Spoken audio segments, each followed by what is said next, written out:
Jangan lupa subscribe YouTube channel Metro TV News dan jangan lupa nyalakan notifikasinya.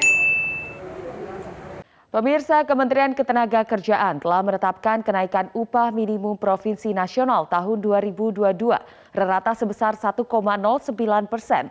Pengusaha yang membayar karyawan atau buruh di bawah ketetapan upah minimum akan dikenakan sanksi pidana. Pemerintah melalui Kementerian Ketenagakerjaan menetapkan kenaikan upah minimum provinsi nasional tahun 2022 rata sebesar 1,09%.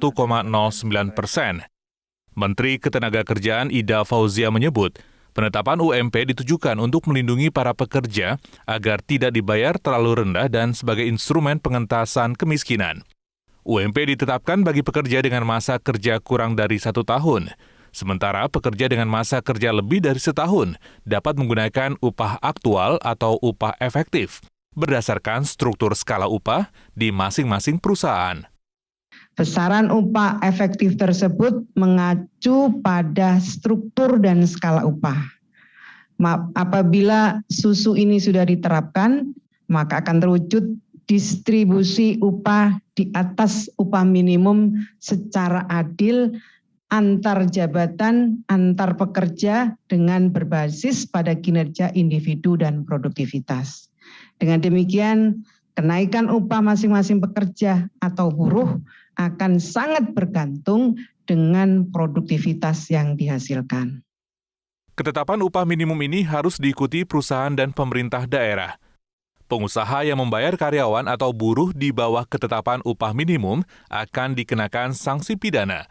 Sanksi juga diberikan kepada pemerintah daerah yang tidak mengikuti ketentuan pengupahan, berupa sanksi administratif hingga pemberhentian sesuai Undang-Undang Nomor 23 Tahun 2014 tentang Pemerintahan Daerah.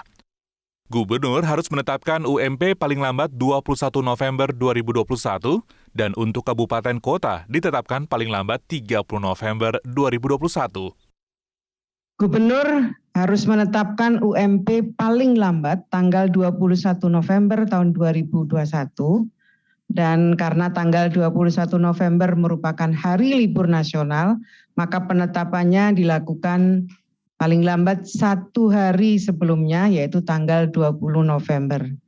Selain itu, dalam hal gubernur menetapkan upah minimum kabupaten, maka harus dilakukan paling lambat tanggal 30 November tahun 2021 dan dilakukan tentu saja setelah penetapan upah minimum provinsi.